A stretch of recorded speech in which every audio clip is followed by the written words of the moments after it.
Hi, my name is Cheryl and welcome to another floral share video. Before we dive too much deeper into the element of form, I'd like to say thank you to everyone that left a comment letting me know that they would like to see more triangle arrangements. Your input is really going to drive this channel, and I so appreciate everyone letting me know what they find to be interesting.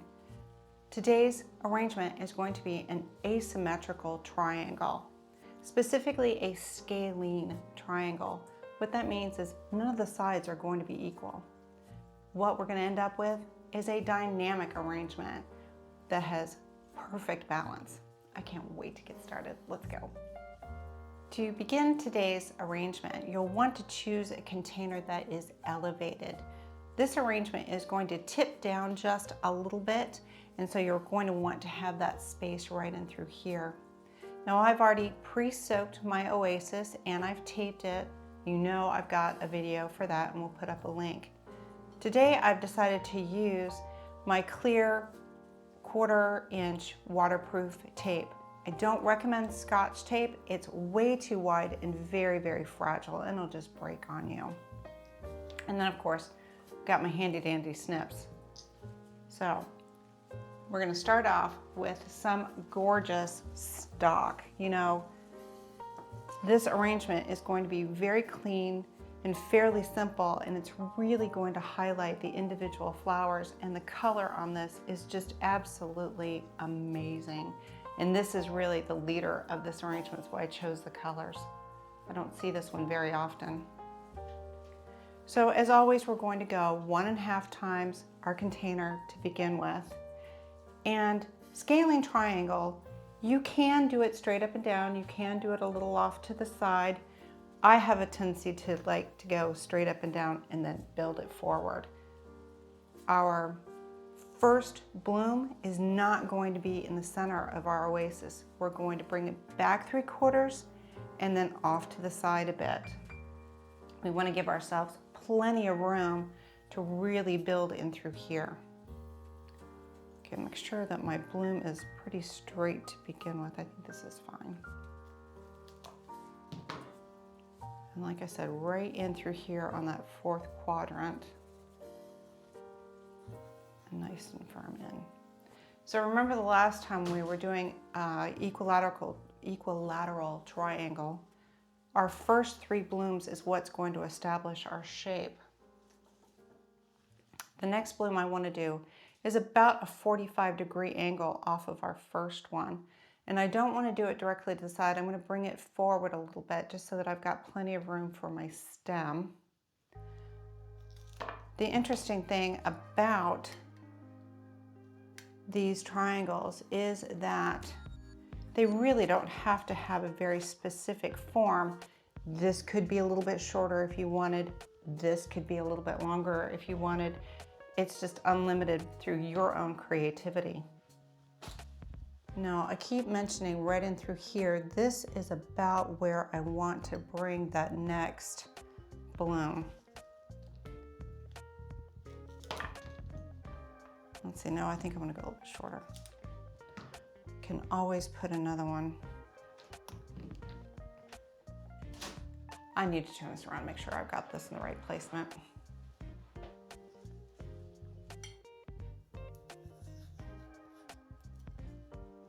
Okay, that is just about where I want it. So now you can see where I've got my triangle being built, and then this line is going to come right across and through here. Let me build this one out just a little bit more right in through here, I think.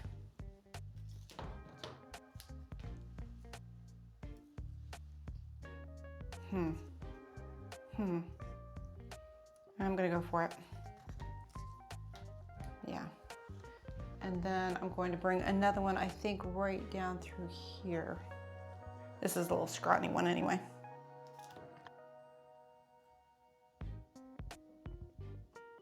I was trying to decide if I wanted to have a stronger side through here or bring more strength. And I just kind of had a feeling that with some of the other flowers I have, that I I wanted to build that strength on this side over here, my shorter triangle, my shorter sided triangle. All right, the next thing I have is some gorgeous Veronica. This is just delicate and lovely, just incredible texture and movement, and Lord knows, I think I said texture about 18,000 times in my last video, but it is important to create interest and movement and balance, having all of those things. Okay, I think that's right, but I'm going to turn that around just so that I can see what I am doing. Yeah, no. Let's go back over here. Yeah, I'm going to put a couple of quick blooms in through here and then I'll spin it. Yes, now I can kind of build that back down again. Veronicas with their texture, and I think I might want to go a little crazy and go big on one of them. I certainly have more blooms in this pack than I thought. Yeah. Oh yeah, this is going to scream for a stick too. I can just tell. Yes. I've got a couple more blooms that I haven't decided if I'm going to bring this down and through here. I like to have some flow through, but I don't want to be too repetitive either. So the next thing is we're going to build a focal point right in through here. And I feel like I have just absolutely done rose lilies to death on this channel. So what we're going to play with are some lovely, lovely calla lilies. They have fantastic shape, and we're going to make something that's got a little bit more of a mass form by grouping them. And again, let me turn this around, I'll place them, and then give it a spin. And I can tell after we do this, we're gonna have to do some greens. In this case, I want to use my knife. I want a sharper edge on this. And with calla lilies, sometimes you need to punch a hole in your oasis first. I'm having to do exactly what I said I was going to do, that I needed to. I'm going to take a little bit of my calla lily. A lot of times just using that stem to create a hole is enough to get it started, so you don't end up just crushing this very, very delicate stem right in through here. It's a very mushy little stem, and it is so easy just to destroy it, especially in oasis. Okay, that's a nice good start. And you can see I still have a little angle on that. That angle makes it easier just to slide into that oasis.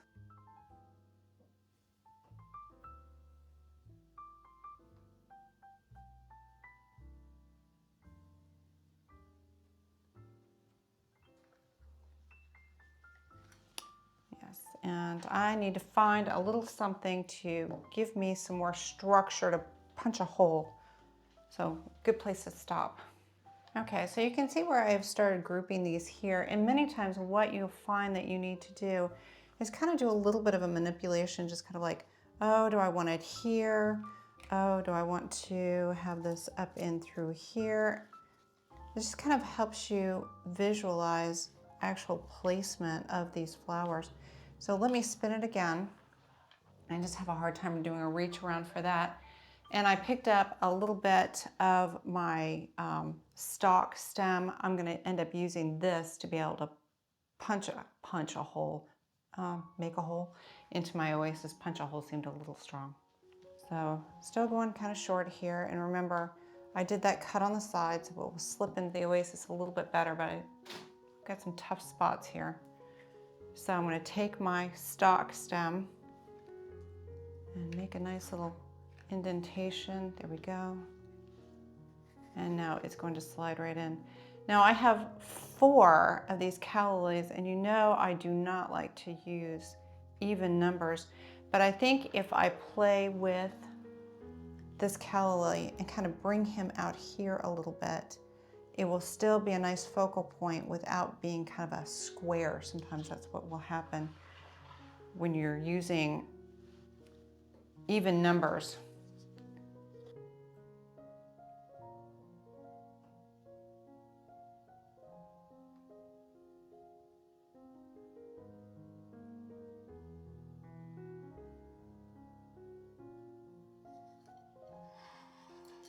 actually, let me move this around just because I think I can do this.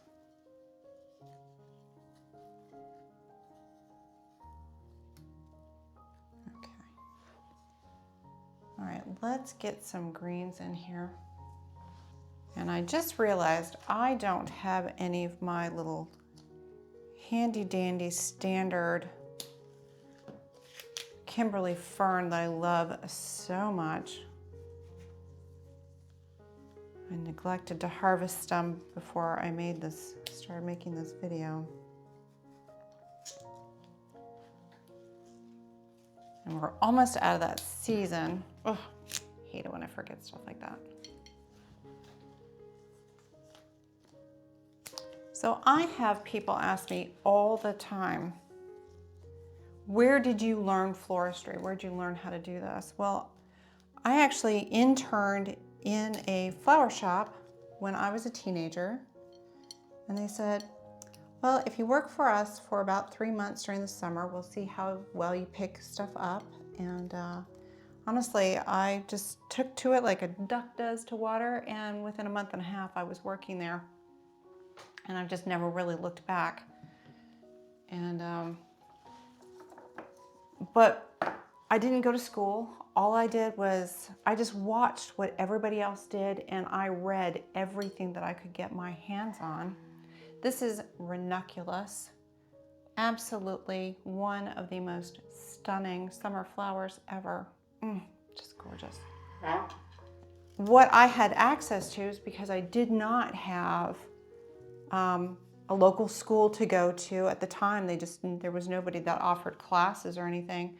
What I did have though were lots and lots of floral books. There was FTD and Teleflora and AFS, and they did these beautiful, beautiful books that your customers could choose arrangements for you to recreate. And I loved it. Especially the funeral work, because it was big and expressive and dynamic. And AFS had more of the high style design that I seem to always gravitate to.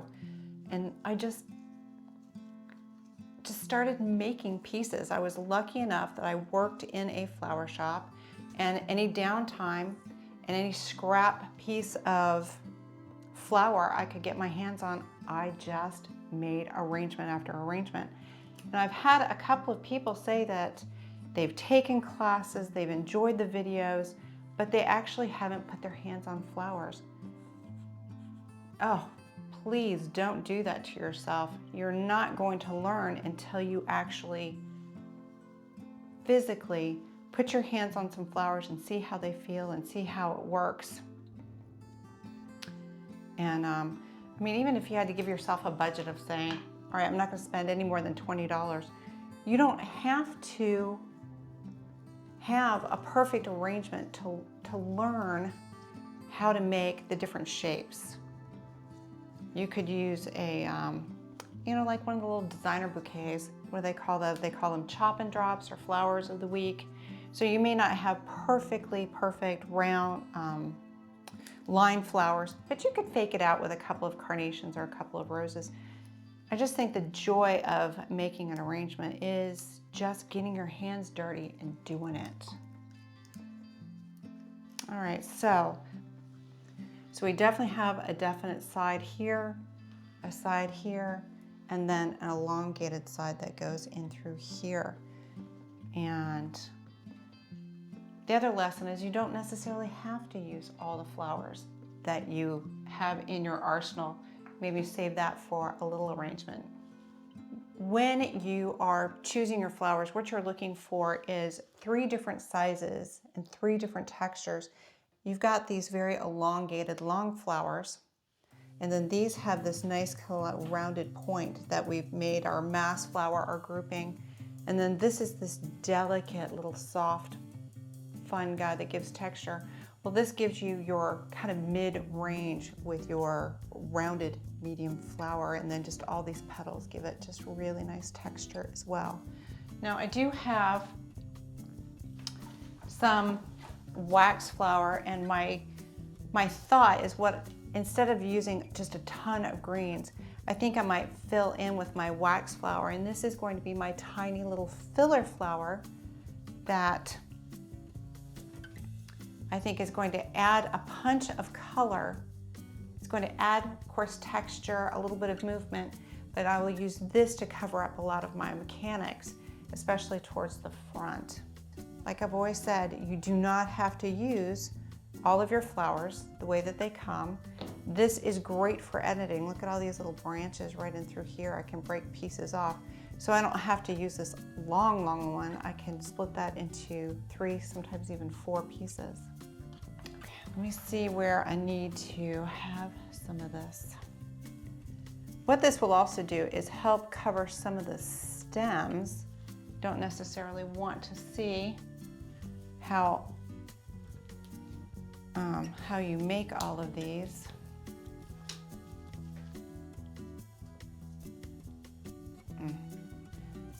I just broke it off and then realized, oh, that's just way too heavy. Yeah. I think this is going to do what I was hoping it was going to do. Just really nice little coverage and keep it kind of delicate.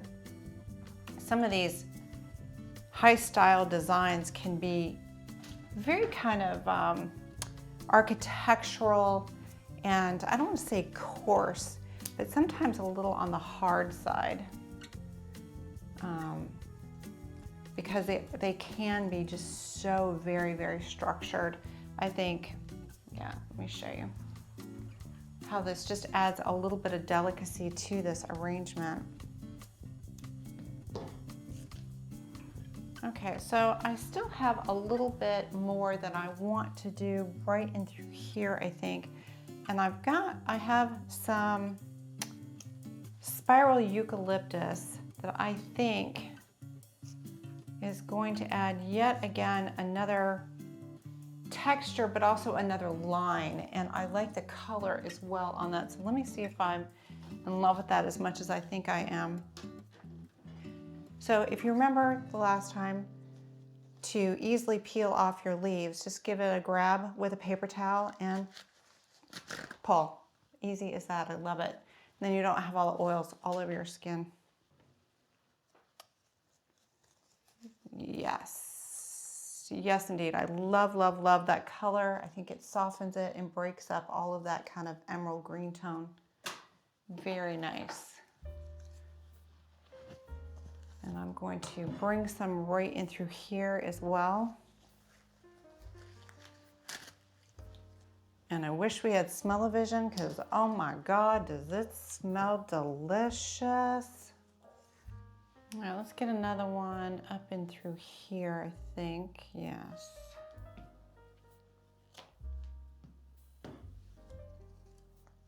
And I thought this was gonna be begging for a stick, but I think this eucalyptus might just do the trick for me. Stick. And I love sticks because it just adds a little bit more drama and it allows your eye to just move right up the piece. But I think this is really kind of doing it. Just want to get it in there a little bit, yeah. And I gave this a little bit of a spin, and I think I've got a hole right here, and I think it needs that last ranunculus. So let me give that a spin.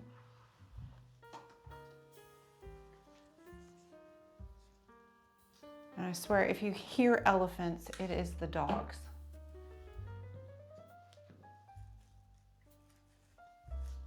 I'm in my studio, but I swear we can still hear everything they're doing up there. Okay, yes, and then maybe just a little piece of eucalyptus right in through here, just to kind of give it a little bit more definition.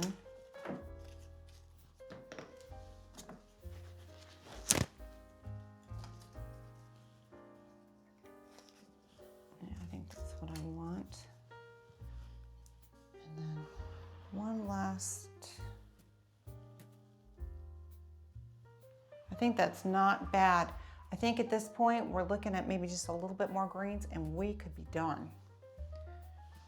So Let's just stick with the rest of our euonymus. So sweet. Take off that boo-hoo one.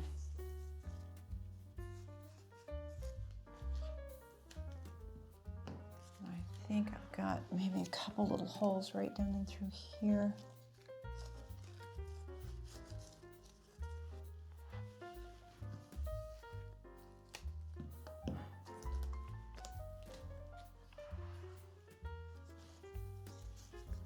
All right, guys, I think I'm getting to the point where I might just be getting fiddly and I need to cover the back, but I can do that on my own time. So this is Scalene Triangle Arrangement.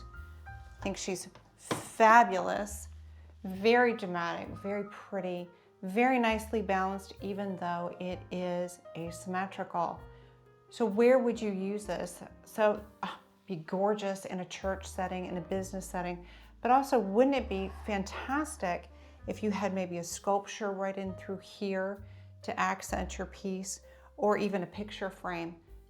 One note, if you'll say, oh, why is it pointed in this direction right in through here, going from right to left, or so, no, left to right, sorry, dyslexic, that's the other reason why I'm a florist, is that this is how we read. So it's just very natural for us to look in that direction. But wouldn't it be lovely to be able to have a companion piece that mirrors this, and then you could have this gorgeous mirror back here, or a beautiful, beautiful piece of artwork. So I think the possibilities are endless. So the next time, if you want to see a right triangle, let me know. I'm happy to do it. Otherwise, we'll do inverted T, and that's a fun one too.